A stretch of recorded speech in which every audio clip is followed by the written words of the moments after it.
ഏവർക്കും നമസ്കാരം. ശുഭകരമാകട്ടെ, ഈ ദിനം സന്തോഷകരമാകട്ടെ, സൗഖ്യകരമാകട്ടെ, അനുഭവങ്ങളും അനുഭൂതികളും നമ്മേവരെയും നയിക്കുമാറാകട്ടെ. ആരോഗ്യത്തിന്റെ കുറെ പാഠങ്ങളിലൂടെ കടന്നുപോയപ്പോ ജീവന്റെ നിയമങ്ങളെയും പ്രതിഭാസങ്ങളെയും കുറിച്ച് നമ്മൾ സംസാരിച്ചു. ആ പരമ്പരയെ നമ്മൾ അവസാനിപ്പിക്കുകയാണ്. കാരണം പറഞ്ഞു പോവുകയാണെങ്കിൽ ഒരുപാട് പറയാനുണ്ട്. പ്രാഥമിക രൂപം ഉണ്ടാവുക എന്നുള്ളതല്ലാതെ നമ്മളിപ്പോ സ്വന്തം വൈദ്യനാവുക എന്നുള്ളതല്ലാതെ മറ്റൊരാളെ ചികിത്സിക്കാനൊന്നും നമ്മളതുകൊണ്ട് ഉദ്ദേശിക്കുന്നില്ല.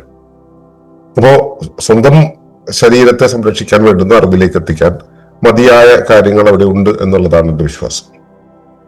അപ്പോ ആരോഗ്യത്തെ കുറിച്ച് സംസാരിച്ചു വരുന്ന പരമ്പര അവസാനിക്കുന്നതിന് തൊട്ടു മുമ്പായിട്ട് ഒരിക്കലും വിട്ടുപോകാൻ പാടില്ലാത്ത, നമ്മൾ ചർച്ച ചെയ്തതാണ് ഓട്ടോഫേഗി എന്ന് പറയുന്ന ഒരവസ്ഥ.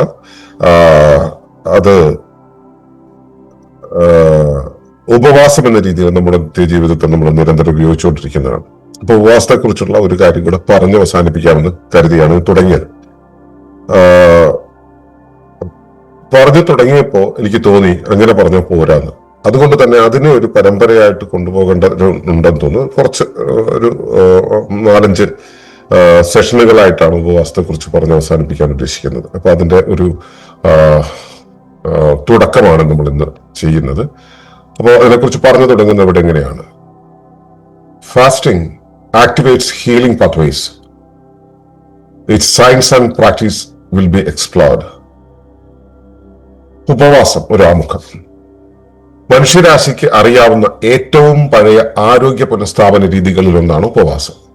ഇത് ഒരു ജൈവികമായ അതിജീവന രീതിയായും ഒരു ചികിത്സാ മാർഗമായും പ്രവർത്തിക്കുന്നു. ആധുനിക ജീവശാസ്ത്രം ഉപവാസത്തെ ഓട്ടോഫാജി, മെറ്റബോളിക് സ്വിച്ചിങ്, ഹോർമോൺ നിയന്ത്രണം എന്നിവയിലൂടെ വിശദീകരിക്കുമ്പോൾ നാച്ചുറൽ ഹൈജീൻ ഇതിനെ സുപ്രധാനമായ ജീവ ഊർജം സംരക്ഷിക്കാനും അത് ശരീരത്തിന്റെ അറ്റകുറ്റപ്പണികൾക്കും പുനഃസ്ഥാപനത്തിനുമായി തിരിച്ചുവിടാനുമുള്ള ഒരു മാർഗമായി കാണുന്നു. ശാരീരികമോ മാനസികമോ ചികിത്സാപരമോ ആത്മീയമോ ആയ ആവശ്യങ്ങൾക്കായി നിശ്ചിത കാലയളവിൽ സ്വമേധയാ ഭക്ഷണം ഉപേക്ഷിക്കുന്ന രീതിയാണിത്. പട്ടിണി കിടക്കുന്നതിൽ നിന്ന് വ്യത്യസ്തമായി ഉപവാസം നിയന്ത്രിതമാണ്. കൂടാതെ ശരീരത്തിന് ദോഷകരമായ കുറവുകൾ സംഭവിക്കുന്നതിന് മുമ്പ് ഇത് അവസാനിപ്പിക്കുകയും ചെയ്യുന്നു. തുടർച്ചയായി ആഹാരം കഴിക്കാൻ രൂപകൽപ്പന ചെയ്തിട്ടുള്ളതല്ല മനുഷ്യ ശരീരം. കാര്യക്ഷമവും സന്തുലിതാവസ്ഥയും രോഗശാന്തിയും പ്രോത്സാഹിപ്പിക്കുന്ന അതിജീവന പാതകളെ ഉത്തേജിപ്പിക്കുന്ന വിധത്തിലുള്ള ഭക്ഷണ ദൗർലഭ്യത്തിന്റെ സ്വാഭാവിക ഇടവേളകളിലൂടെയാണ് അത് പരിണമിച്ചത്. വരും ദിവസങ്ങളിൽ നമ്മൾ ഈ വശങ്ങളെ കുറിച്ചെല്ലാം വിശദമായി പരിശോധിക്കാം.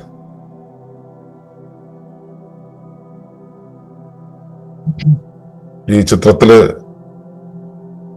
ഇറോം ഷാമിലെ ആണ് കൊടുത്തിട്ടുള്ളത്. അതൊരു ഉപവാസം എന്നുള്ള ഒരു അവസ്ഥ കൊണ്ട് മരിച്ചു പോകില്ല മനുഷ്യൻ എന്ന് ലോകത്തിന് പരിചയപ്പെടുത്തി കൊടുത്ത ആളാണല്ലോ. അപ്പൊ അവരോട് ഐക്യദാർഢ്യം പ്രഖ്യാപിച്ചു കൊണ്ടുവേണം ഇത് തുടങ്ങാനെന്ന് തോന്നി. അപ്പൊ അദ്ദേഹമാണോ ഗാന്ധിജിയാണോ മുമ്പിൽ വെക്കേണ്ടതെന്നൊക്കെ ഞാൻ ആലോചിച്ചു പോയിരുന്നു. ഗാന്ധിജിയാണ് ഉപവാസം എന്നുള്ളത് ഒരു സമരമുറയായിട്ട് ഭാരതത്തിന്റെ അവതരിപ്പിച്ചത്. ഈ കാലങ്ങളായിട്ട് ആരോഗ്യ പുനഃസ്ഥാപനത്തിന് വേണ്ടി ഉപയോഗിക്കുന്ന ഒന്നാണ് ഉപവാസം. പക്ഷെ അത് ആരോഗ്യത്തിന്റെ പേരിലല്ല ഉപയോഗിച്ചിരുന്നത് എന്നുള്ളതാണ് ഏറ്റവും രസകരം. ആചാര്യന്മാർക്ക് അറിയാമായിരുന്നു ഇത് ആരോഗ്യത്തിന് ഗുണകരമാണെന്ന്. പക്ഷേ ശരീരത്തെ അതിന്റെ സ്വാഭാവികമായ അവസ്ഥയിലേക്ക് എത്തുവാൻ ഭക്ഷണത്തെ ലംഘിക്കുകയാണ് വേണ്ടത് എന്ന് അറിയാവുന്നവരാണ് ശരീരത്തെ അതിന്റെ സ്വാഭാവികമായിട്ടുള്ള കേവലമായ അവസ്ഥയിലേക്ക് കൊണ്ടെത്തിക്കുവാനായി ആധ്യാത്മിക പാഠങ്ങളും ആചരണങ്ങളും ഉണ്ടാക്കിയ ആചാര്യന്മാർ അവനെ ഉപവാസത്തിലൂടെയും കടത്തിവിട്ടത്. ഇപ്പൊ ഈ ആധ്യാത്മിക സാധനങ്ങളുടെ എല്ലാം ഉദ്ദേശം എന്ന് വെച്ചാൽ നമ്മളും പ്രാപഞ്ചിക നിയമങ്ങളുമായിട്ടുള്ള ഒരു ഏകതാനത, ഒരു ഒരു ഒരു ചേർത്തുനിൽപ്പ് ഉണ്ടാവുക എന്നുള്ളതാണ്. അല്ല, ആത്മീയതയ്ക്ക് നമ്മൾ വളരെ എന്താ പറയാ അതീന്ദ്രിയമായ അഭൗമികമായ ഒരു പരിവേഷം കൊടുക്കേണ്ട കാര്യമില്ല. അങ്ങനെ കൊടുക്കേണ്ടി വരുന്നത് എന്താ വെച്ചാൽ നമുക്ക് അതിന്റെ സ്വാഭാവിക അവസ്ഥ അറിയാത്തതുകൊണ്ടാണ്. കണ്ണില് മൂടലുള്ളപ്പോൾ നമുക്ക് നേരായ കാഴ്ച ഉണ്ടാവില്ല എന്നുള്ളത് പോലെ നേരായ കാഴ്ച കാണുമ്പോൾ അത് അത്ഭുതമാണെന്നും മഹാത്ഭുതമാണെന്നും ദിവ്യാത്ഭുതമാണെന്നും ഒക്കെ നമ്മൾ വ്യാഖ്യാനിച്ചു പോകുന്നത് അവിടെയാണ്. അപ്പൊ നമുക്ക് കേവലമായിട്ടുള്ള അവസ്ഥയിലേക്ക് പോകുവാനുള്ള മുറകളെയാണ് ആധ്യാത്മിക സാധനങ്ങൾ എന്ന് പറയുന്നത്. അതിൽ ഏറ്റവും മുഖ്യമായി ശരീരത്തെ അതിന് പാകപ്പെടുത്തുന്ന ഒന്നാണ് ഉപവാസം എന്ന് പറയുന്നത്. അതുകൊണ്ട് തന്നെയാണ് എല്ലാ മതങ്ങളും ചെറിയ ചെറിയ ചെറിയ ഉപവാസങ്ങളെയെല്ലാം നമുക്ക് പരിചയപ്പെടുത്തിയത്, വ്രതങ്ങളുടെ രൂപത്തിൽ പരിചയപ്പെടുത്തിയത്. അപ്പോ അതുകൊണ്ട് ഉദ്ദേശിക്കുന്നത് ശരീരത്തിന്റെ ആരോഗ്യ പുനഃസ്ഥാപനമാണ്. ആരോഗ്യത്തിലെ വ്യവഹാരങ്ങളിലൂടെ പോകുന്ന സമയത്ത് ആരോഗ്യത്തിൽ ഉണ്ടാവുന്ന വ്യതിയാനങ്ങൾ, വ്യതിചലനങ്ങൾ, അവയെ പുനഃസ്ഥാപിക്കാൻ വേണ്ടിയാണ് ഉപവാസം എന്നുള്ളത് ഉപയോഗിച്ചിരുന്നത്. ഇത് ഒരു അതിജീവന രീതിയായിട്ട് പ്രവർത്തിക്കുന്നുണ്ട്. അതിജീവന രീതി എന്ന് പറഞ്ഞു കഴിഞ്ഞാൽ കേടുപാടുകൾ തീർക്കുന്ന, അല്ലെങ്കിൽ ഭക്ഷണം ഇല്ലാതിരിക്കുമ്പോൾ, അതായത് ഭക്ഷണം നമുക്ക് ലഭിക്കാതിരിക്കുന്ന സമയത്ത് അപ്പോഴും നമുക്ക് പിടിച്ചു നിൽക്കാൻ കഴിയുന്ന രീതിയിലുള്ള ഒരു ശാരീരിക മെക്കാനിസം ഉണ്ട്. ആ ശാരീരിക പ്രവർത്തനത്തിന്റെ ഭാഗമായിട്ട് ഉപവാസം പ്രവർത്തിക്കും. എന്നുവെച്ചാൽ നമ്മൾ ഭക്ഷണം കഴിച്ചുകൊണ്ടേയിരുന്നാലും ജീവിക്കാൻ പറ്റണമെന്നില്ല. ഭക്ഷണം കഴിക്കാതിരിക്കുമ്പോൾ ശരീരത്തിൽ ഒരു മെറ്റാബോളിക് സ്വിച്ചിങ് നടത്തിയിട്ട് നമ്മൾ കഴിക്കുന്ന ഗ്ലൂക്കോസിൽ നിന്നും ഊർജത്തെ സ്വീകരിക്കുക എന്നുള്ളതിന് പകരം സ്റ്റോർഡ് ഫാറ്റിൽ നിന്നും ഊർജം സ്വീകരിച്ചുകൊണ്ട് പോകുന്ന ഒരു രീതിയിലേക്ക് ശരീരം മാറി പ്രവർത്തിക്കും. അപ്പൊ അങ്ങനെ നിൽക്കുന്ന സമയത്ത് ഭക്ഷണം കിട്ടിയില്ലെങ്കിലും നമുക്ക് ജീവിക്കാൻ പറ്റുന്ന ഒരു രീതിയിലേക്ക് ശരീരത്തെ മുൻപോട്ട് കൊണ്ടുപോകാൻ കഴിയും. അതിന് ഒരു 7 ദിവസം, 10 ദിവസം, 21 ദിവസം എന്നൊക്കെ പറയുന്ന തൊട്ട് 80 ദിവസം വരെയൊക്കെ പോകുന്ന ഉപവാസങ്ങളുണ്ട്. അപ്പൊ ഇതിൽ ഈ മതപഠനം നടത്തുന്ന പല ആളുകളും 40-41 ദിവസത്തെ ഉപവാസങ്ങൾ, പൂർണ്ണ ഉപവാസം അനുഷ്ഠിക്കാറുണ്ട്. അവർക്കൊന്നും ഒരു കുഴപ്പവും സംഭവിക്കാറില്ല. അപ്പൊ ഇതിനെല്ലാം അങ്ങനെ അതിജീവിക്കാൻ കാരണമാകുന്ന ഒന്നായിട്ട് ഉപവാസം പ്രവർത്തിക്കുന്നുണ്ട്. അതുപോലെ തന്നെ ഒരു ചികിത്സാ മാർഗമായിട്ടും ഇത് ഉപയോഗിക്കുന്നുണ്ട്. ഈ മോഡേൺ സയൻസ് ഈ അടുത്ത കാലത്താണ് ഉപവാസത്തെ അംഗീകരിക്കാൻ തുടങ്ങുന്നത്. നേരത്തെ എല്ലാം എന്താ വെച്ചാൽ ഉപവാസം എന്ന് വെച്ച് കഴിഞ്ഞാൽ അൾസർ വരും, ഭക്ഷണം കഴിക്കാതിരിക്കുന്നത് ഭയങ്കര പ്രശ്നങ്ങൾ ഉണ്ടാവും, മസ്തിഷ്കത്തിന് കേടാണ് എന്നൊക്കെ പറയാറുണ്ടായിരുന്നു. പക്ഷെ ഈ അടുത്ത കാലത്ത്, പ്രത്യേകിച്ചും 2016 ഓട്ടോഫേജിയെ കുറിച്ച് ഉള്ള എന്താ പറയാ പഠനം നോബൽ സമ്മാനം നേടിക്കഴിഞ്ഞപ്പോ ഇതിന് വല്ലാണ്ട് അപ്രീസിയേഷൻ കിട്ടി. ഉപവാസം എന്നുള്ളതിന് വല്ലാതെ അപ്രീസിയേഷൻ കിട്ടി. അപ്പൊ അവിടെ ഓട്ടോഫേജി എന്ന് പറയുന്ന ആ ഒരവസ്ഥ, അതായത് സ്വയം ദഹനം, സ്വയം ഭക്ഷണം എന്ന് പറയുന്നത്, ശരീരത്തിലെ കേടുപാടായ കോശങ്ങളെ ശരീരം സ്വയം ഭക്ഷിച്ചുകൊണ്ട് പുതിയ സൃഷ്ടി നടത്തുന്ന ആ രീതി, അതുവഴി ശരീരത്തിന്റെ എന്താ പറയാ അനുചിതമായവയെല്ലാം പുനഃസ്ഥാപിക്കുന്ന രീതി ആണ് ഓട്ടോഫേജി എന്ന് പറയുന്നത്. അതുവഴി ഉപവാസത്തിലൂടെ ശരീരത്തിന് പുനർനിർമ്മിതി നടത്തുമെന്ന് പറയുന്ന ഒരു കാര്യം ഓട്ടോഫേജി വിശദീകരിക്കുന്നു. അപ്പോ ഇത് ഒരു രീതിയാണ്. രണ്ടാമത് മെറ്റാബോളിക് സ്വിച്ചിങ് എന്ന് പറയുന്നത്, നേരത്തെ പറഞ്ഞതുപോലെ നമ്മുടെ ശരീരത്തിന്റെ ഊർജ്ജ സ്രോതസ്, ശരീരം പ്രവർത്തിക്കാനുള്ള ഊർജ്ജ സ്രോതസ്സായിട്ട് നമ്മൾ കണക്കാക്കുന്നത് ഗ്ലൂക്കോസ് ആണ്. അപ്പോ ഇത് പ്രവർത്തിക്കണമെങ്കിൽ എവിടെ നിന്നാണ് പ്രവർത്തിക്കാൻ അറിയാം, കൈനൈസ്ഡ് ഓക്സിജൻ അകത്തേക്ക് കടക്കുമ്പോഴാണ്. അത് കടക്കുന്ന സമയത്ത് മാത്രമേ ഇത് പ്രവർത്തിക്കുള്ളൂ എന്നുള്ള കാര്യം മനസ്സിലാക്കണം. അപ്പൊ ഒറിജിൻ എവിടെയാണെന്നുള്ളത് മനസ്സിലാക്കുക. എങ്കിലും അതിനൊരു മീഡിയം ആവശ്യമുണ്ട്, അതിനൊരു കാരിയർ ആവശ്യമുണ്ട്. ആ കാരിയർ എന്നുള്ള രീതിയിൽ ഗ്ലൂക്കോസിനെ എടുത്തിട്ട് ഗ്ലൂക്കോസിൽ നിന്ന് എനർജി റിലീസ് ചെയ്യുന്ന രീതിയിലാണ് ഭക്ഷണം കഴിച്ചുകൊണ്ടിരിക്കുന്ന ഒരു ശരീരത്തിൽ ഈ പ്രവർത്തനങ്ങൾ നടക്കുക. ഭക്ഷണം കഴിക്കാൻ പറ്റാതെയാകുന്ന സമയത്ത്, അല്ലെങ്കിൽ ഭക്ഷണം കിട്ടാതെയാകുന്ന സമയത്ത് ഈ ഗ്ലൂക്കോസിനെ ഡിപ്പെൻഡ് ചെയ്യുന്ന രീതി മാറിയിട്ട് അതൊരു കുറച്ച് ദിവസങ്ങൾക്കുള്ളിൽ, 2-3 ദിവസങ്ങൾക്കുള്ളിൽ ആ രീതി മൊത്തത്തിൽ മാറിയിട്ട് ഡെപ്പോസിറ്റഡ് ഫാറ്റ് ഉണ്ടല്ലോ, നമ്മുടെ ശരീരത്തിൽ അക്യുമുലേറ്റഡ് ആയിട്ടുള്ള ഫാറ്റ് ഉണ്ട്, ഈ ഫാറ്റിനെ ബേൺ ചെയ്യുന്ന രീതിയിലേക്ക് മാറും. ഇത് നമ്മുടെ ടോട്ടൽ ഹോർമോൺ സിസ്റ്റത്തെ തന്നെ, ഇപ്പോൾ ഇൻസുലിന്റെ യൂട്ടിലൈസേഷൻ, ഇങ്ങനെയുള്ള കാര്യങ്ങളെല്ലാം അങ്ങ് റെഡ്യൂസ് ചെയ്തിട്ട് ഇത് പുതിയൊരു മെക്കാനിസത്തിലേക്ക് അങ്ങ് മാറും. അപ്പൊ ഇങ്ങനെയാണ് മോഡേൺ സയൻസിന് ഇതിനെ വിശദീകരിക്കുന്നത്.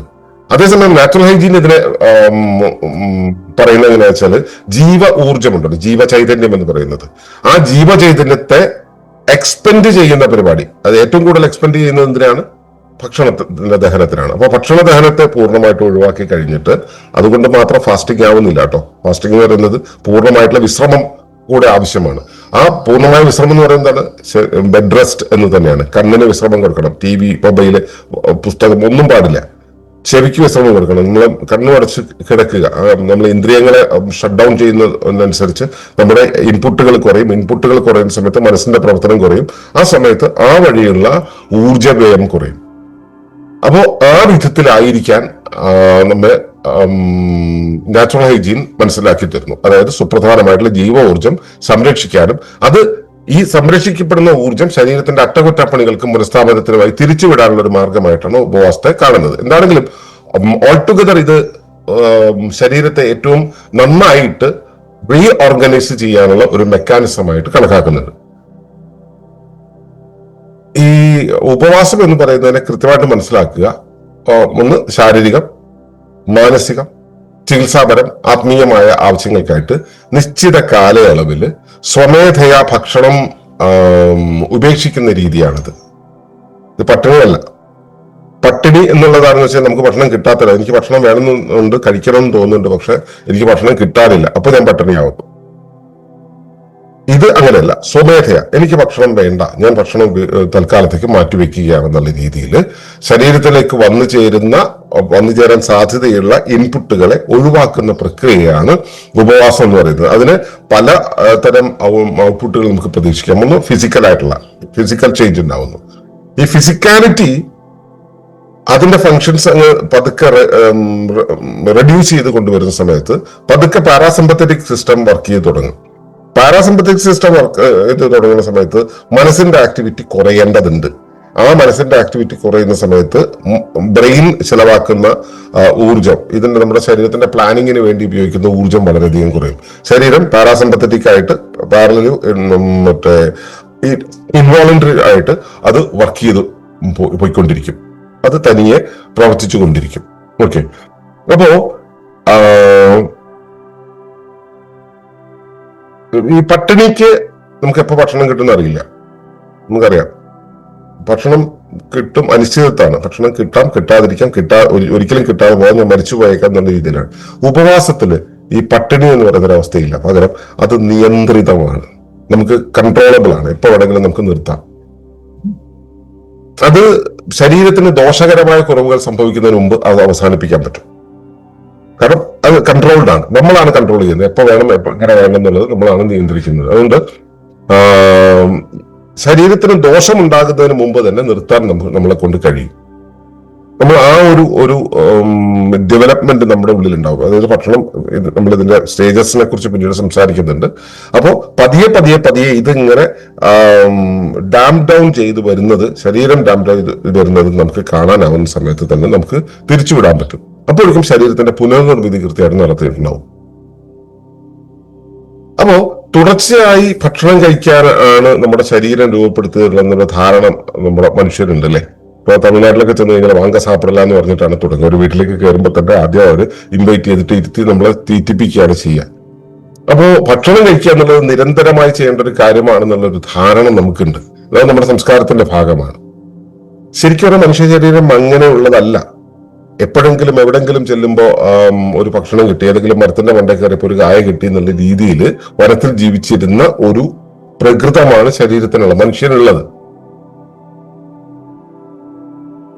അപ്പോ അതിന് കാര്യക്ഷമമായി പ്രവർത്തിക്കണമെങ്കിൽ ഈ വല്ലപ്പോഴും ഭക്ഷണം കിട്ടുക എന്നുള്ള ഒരു അവസ്ഥയിലൂടെ പോകുമ്പോൾ മാത്രമാണ് അത് കാര്യക്ഷമമായി പ്രവർത്തിക്കുക. സന്തുലിതാവസ്ഥയിലായിരിക്കുക, ശരീരത്തിന് കേടുപാടുകൾ മാറ്റിയെടുക്കുക. അതിലൂടെയാണ് നമുക്ക് അതിജീവനത്തിനുള്ള, സർവൈവ് ചെയ്യാനുള്ള ഒരു പ്രേരണ ശരീരത്തിന് ഉണ്ടാവുക. അല്ലാതെ നിരന്തരം ഭക്ഷണം കഴിച്ചുകൊണ്ടിരുന്നിട്ടുണ്ടെങ്കിൽ നമുക്ക് സ്വാഭാവികമായിട്ടും തളർച്ചയുണ്ടാവും. നമുക്ക് പുതുതായിട്ട് കാര്യങ്ങൾ ചെയ്യാനുള്ള ഊർജം ശരീരത്തിൽ ഉണ്ടാവില്ല. അതിനുള്ള മനസ്സിന്റെ പ്രേരണ ഉണ്ടാവില്ല, മെന്റൽ ക്ലാരിറ്റി ഉണ്ടാവില്ല.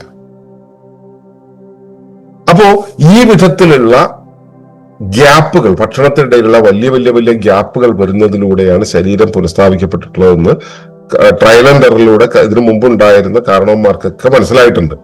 അതിന്റെ ഭാഗമായിട്ടാണ് ഈ ഭക്ഷണത്തിന്റെ ആ ഒരു ഇടവേള നൽകുന്ന, ബോധപൂർവം നൽകുന്ന ഒരു അവസ്ഥ നമ്മുടെ സംസ്കാരങ്ങളിലെല്ലാം ഉള്ളത്. സായിപ്പ് അവന്റെ ഇൻഡസ്ട്രിയൽ കൾച്ചർ നമ്മുടെ ഉള്ളിലേക്ക് കൊണ്ടുവന്നു കഴിഞ്ഞപ്പോൾ അവന്റെ മെഷീന്റെ പണികൾ കൃത്യമായിട്ട് നടക്കാനായിട്ട് അവനൊരു ടൈം ടേബിൾ ഉണ്ടാക്കി. നമ്മുടെ ബോർഡം മാറ്റാനായിട്ട് അവർ ആ ടൈം ടേബിളിനിടയിലൊക്കെ ഭക്ഷണം തിരികെ വെച്ചു. ആ ഭക്ഷണത്തിനൊക്കെ തന്നെ നമ്മുടെ സ്വാഭാവിക ഭക്ഷണത്തിൽ നിന്ന് മാറ്റിയൊരു പുതിയൊരു രുചി സംസ്കാരം അവിടെ ഇൻട്രൊഡ്യൂസ് ചെയ്തു.